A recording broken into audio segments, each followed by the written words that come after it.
Somewhere out there, the strongest Avenger has a son. Not a sidekick, not a legacy hero with a toned-down version of Dad's powers. A son who was born on an alien planet, raised by exiled warriors, and grew from an infant into a fully grown adult warrior in about a year. His name is Skaar, and by the time we're done here, you'll understand why some corners of the fandom argue he might actually be able to go toe-to-toe with the Hulk himself. Let's start with where he came from, because it's genuinely one of the strangest origin stories in Marvel. During the Planet Hulk storyline, Bruce Banner, exiled from Earth, crash lands on the brutal gladiator world of Skaar and eventually falls in love with a warrior named Kyra, one of the Shadow People, an ancient race with a deep connection to the planet itself. Kyra becomes pregnant. Then, Skaar's capital city is destroyed in a massive explosion.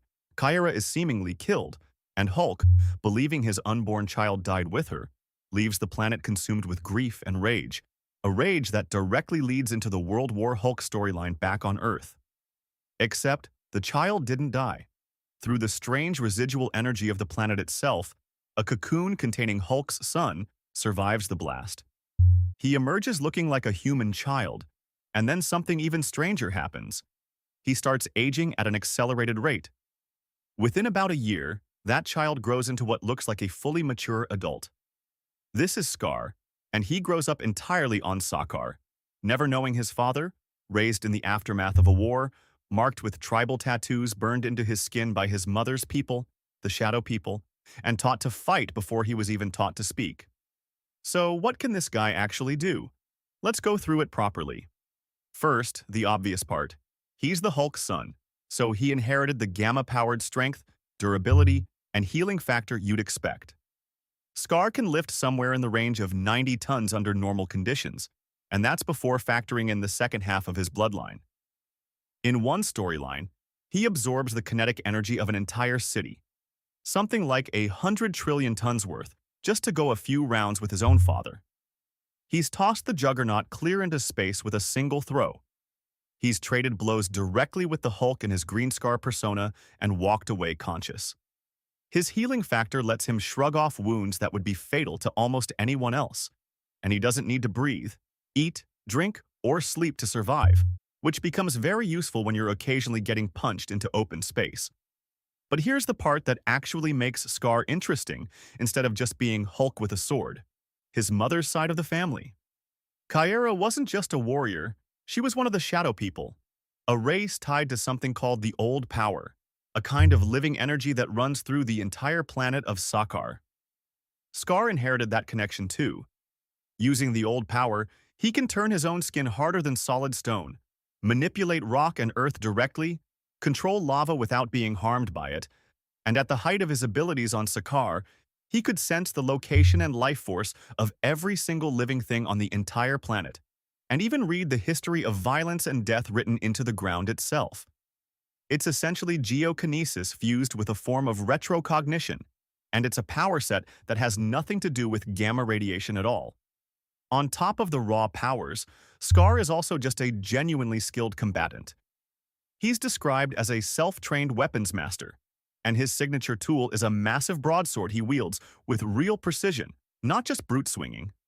He's fought and held his own against Wolverine's son Daken, gone blade to blade with Dr. Doom himself, traded hits with the Thing and Titania without much trouble, and even briefly served alongside the Avengers, using both his sword and the Old Power interchangeably depending on the situation.